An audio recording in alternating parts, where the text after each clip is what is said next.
রোনালদোর একটা ছোট্ট বেবি ক্যাট ছিল, নাম মিনি। খেলার মাঠে যতই ব্যস্ত থাকুক, মিনি ছিল তার সবচেয়ে প্রিয় সঙ্গী। প্রতিদিন সকালে মিনি রোনালদোর পাশে বসে নাস্তা করত। একদিন মিনি হঠাৎ হারিয়ে যায়। রোনালদো খেলা বাদ দিয়ে সারাদিন খুঁজে বেড়ায়। অবশেষে রাতেই মিনিকে দরজার সামনে পেয়ে জড়িয়ে ধরে কান্না করে।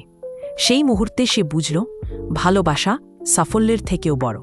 রোনালদো এক রাতে একা বাড়ি ফিরছিল।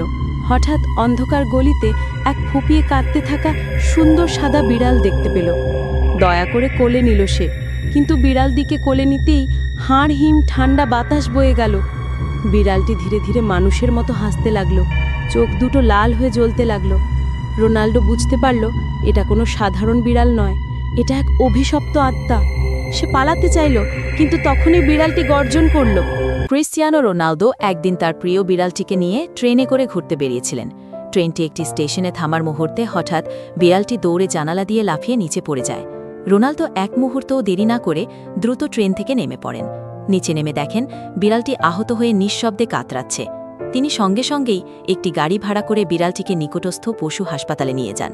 ডাক্তাররা তাৎক্ষণিক চিকিৎসা শুরু করে এবং জানায় বিড়ালটি এখন বিপদমুক্ত। রোনালদো হাসপাতালে গিয়ে স্নেহ ভরে তার প্রিয় বিড়ালটিকে দেখতে থাকেন, চোখে মুখে স্বস্তি আর ভালোবাসার ছোঁয়া।